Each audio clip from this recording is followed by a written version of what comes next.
আসসালামু আলাইকুম দর্শক, কেমন আছেন সবাই? আশা করছি আল্লাহর অশেষ রহমতে সকলেই খুব ভালো আছেন। আমিও আমার পরিবার নিয়ে ভালো আছি আলহামদুলিল্লাহ। সকলকে জুম্মা মুবারক জানাই। এই যে দেখুন, শুক্রবারের দিন মানেই অন্যরকম কিছু, অন্তত আমার কাছে তো তাই মনে হয়। কারণ এমনিতে শুক্রবারের দিনটাই স্পেশাল, তো তারপরে আরও স্পেশাল হয়ে ওঠে আসলে আমার প্রায় শুক্রবারেই মেহমান থাকে। এটা হয়তো আপনারা দেখলেই বুঝতে পারবেন, কারণ গত ভিডিওতেও শেয়ার করেছিলাম দেশ থেকে মেহমান আসছিল। তো এই যে দেখছেন এখানে, এটা হচ্ছে বৃহস্পতিবারের রাতের, গতকালকে রাতের আর কি। এই যে গরুর গোশ, এখানে 3 কেজি গোশ আনলো আপনাদের ভাইয়া, একটা মুরগি আনছিল, আর এই যে পোলোয়ার চাউল 4 কেজি। এটা অনেক বিশাল আয়োজন আসলে আমাদের। আমি বলছিলাম যে আপনাদের ভাইয়ার একটা বিজনেস আছে, তো উনি প্রাণের ডিলার বলেই দিলাম আজকে। তো এই মাসটাতে আল্লাহর রহমতে আপনাদের দোয়ায় প্রোগ্রামটা খুব ভালো ছিল, এই জন্য আর কি এসআররা ড্রাইভাররা সব ওনাদেরকে নিয়ে একটা পিকনিকের মতো করলাম। তো এই যে দেখছেন এখানে সেই রাতে আর কি বাজারগুলা করে আনলো আপনাদের ভাইয়া। এই বাজারগুলোই আর কি গুছিয়ে নিচ্ছি। আর সবাই বলছিলাম, আর এটা যে দেখছেন এটা হচ্ছে আমাদের ঘরের জন্য আনা আর কি। কাঁচা বাজার ছিলই না ঘরে, সবজি শেষ হয়ে গেছিলো, তো সেই সবজিগুলাই এখানে এর সাথেই আনছে। তো এইটুকুই আর কি আমার কাঁচা বাজারের আর কি। এই যে দেখুন, গোশটা কেটে ধুয়ে পরিষ্কার করে নিয়েছি।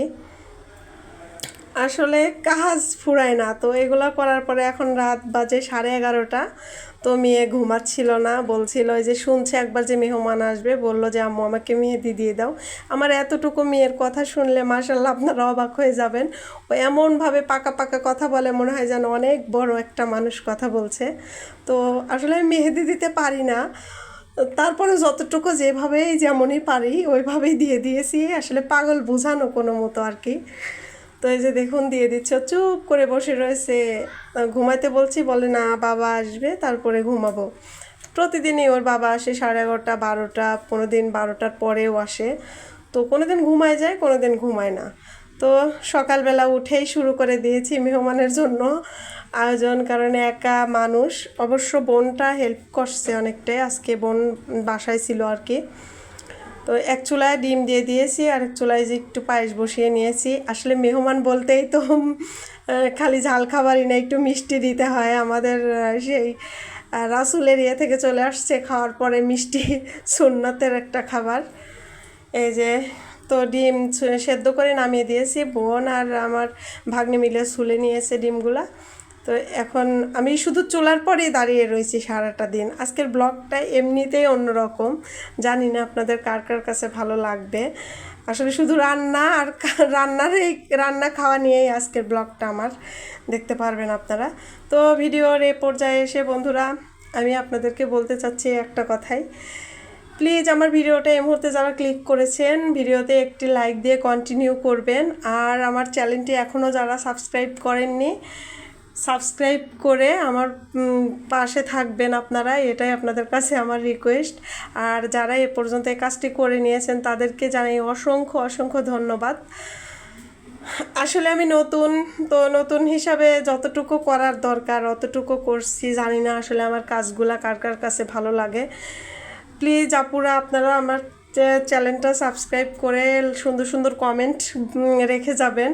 আপনাদের একটা কমেন্ট দেখলে আসলে অন্যরকম একটা আনন্দ হয় মনের মধ্যে। তো যাই হোক, এখন এই যে দেখছেন এখানে আমি মুরগি, গরুর গোশটা আসলে সবাই খায় না, এর মধ্যে 2 জন ছিল, উনি আর কি ওনারা গরুর গোশে বিরিয়ানিটা পছন্দ করে না, খায় না আর কি। তো ওনাদের জন্য এই যে মুরগি দিয়ে আমি আলাদা করে একটু রান্না করতেছি এখানে। আর এই পাশের চুলাতে বসিয়ে দিয়েছি আপনার হচ্ছে গরুর ইয়েটা আর কি দিব। আর এই যে দেখছেন মুরগিটা প্রায় শেষ পর্যায়ে রান্নাটা। সকাল থেকে নিয়ে শুধু মানে যে কাজের মধ্যে ছিলাম বলতে গেলে মানে অন্যরকম অবস্থা। আর শরীরটাও আমার খুব একটা ভালো না, আগেই বলছি আমি আসলেই সবসময় একটু না একটু অসুস্থ থাকি। সুস্থতা আল্লাহর নিয়ামত, তারপরেও আল্লাহর কাছে হাজার শুকরিয়া, হয়তো আমার চেয়েও আরও অসুস্থ মানুষ দুনিয়াতে আছে। তো আল্লাহ পাক যেভাবে রাখে সেভাবে আর কি। সব সময় শুকরিয়া আদায় করি আলহামদুলিল্লাহ। তো এখানে এই যে দেখছেন এটা হচ্ছে গরুর, এখানে আমি গরুর গোশটা ধুয়ে সব কিছু দিয়ে আর কি ম্যারিনেট করব। ম্যারিনেট করে এটা রেখে দিয়ে তারপরে আপনার হচ্ছে এই যে এখানে টক দই দিয়ে দিলাম। আসলে বিরিয়ানি রান্নাটা ওই যে গত সপ্তাহেও করেছিলাম, ওইটা ওইভাবে দেখাই নেই আপনাদের। আজকে আর ভাবলাম যে আজকে ব্লগ করব শুধু এই রান্না নিয়েই। তাই বন্ধুরা এই যে দেখুন শুধু রান্নারই সব কিছুই দেখাচ্ছি। প্লিজ আপনারা কেউ মাইন্ডে নিয়েন না যে আমার তো কুকিং চ্যানেল না এটা। তো কিছু করার নেই, আসলে আজকে রান্নাটাই করার ইচ্ছা ছিল শুধু। তো ওই যে রান্না ওইদিকে বসিয়ে দিয়ে আমি চলে আসছি যে মেহমানও চলে আসার সময় হয়ে গেছে, তাই ভাবলাম যে চাদরটা উঠিয়ে নিই।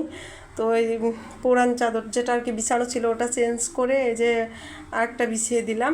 আমার চাদর হয়তো আপনারা দেখতে পাবেন না বেশি, যে বলতে পারেন যে ঘুরে ঘুরে দুইটা একটা চাদরই শুধু ইউজ করে। আসলে আমার চাদর খুব কম, সত্য কথা বলতে আপনাদের কোনো কিছুই লুকাই না আমি। আর যাই হোক, এই যে দেখছেন এখানে ঠান্ডা নিয়ে আসলো আপনাদের ভাইয়া। আর ওই যে দুইটা মজুর বোতল ওইটা আমার মামা আসছে, মামার তরফ থেকে মামা নিয়ে আসছে। আর এই যে সবার জন্য প্রতি একটা করে ছোট আর কি। তো যাক, নিজের সাধ্যের মধ্যে যতটুকু ছিল চেষ্টা করেছি। তো এই যে দেখছেন মেহমানরা অলরেডি চলে আসতে শুরু করেছে, ওনাদের খাবার দিয়ে দিয়েছি। খুব কাছ থেকে আসলে ভিডিও করি নাই, সেভাবে হয়তো সাজিয়ে তুলতেও পারি নাই। তো যাই হোক, মেহমানরা খাওয়া দাওয়া করে মহিলারা খেয়েছে, ওটা আর দেখাই নেই বন্ধুরা। ওনাদের খাওয়াটায় দেখে এই যে দেখুন সবাই চলে গেছে। আমার কি অবস্থা কাজের, মানে নাজেহাল অবস্থা পুরা রান্নাঘরের। তো এটা আর ধুয়ে পরিষ্কার করে আপনাদের দেখাইতে পারবো না, হয়তো অনেকটাই লং হয়ে যাবে ভিডিওটা। তো তাই ভাবলাম যে আজ এ পর্যন্তই।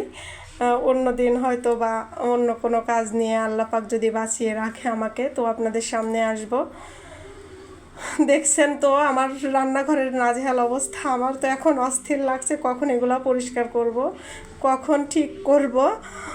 তো প্লিজ বন্ধুরা কেউ কিছু মনে নিয়েন না, আজকে শুধু রান্নার ভিডিও শেয়ার করেছি, আজ আর নয়, আজকে এ পর্যন্তই। দেখা হবে পরবর্তী ভিডিওতে। প্লিজ প্লিজ সবাই ভালো থাকবেন, আমাদের জন্য দোয়া করবেন। আল্লাহ হাফেজ।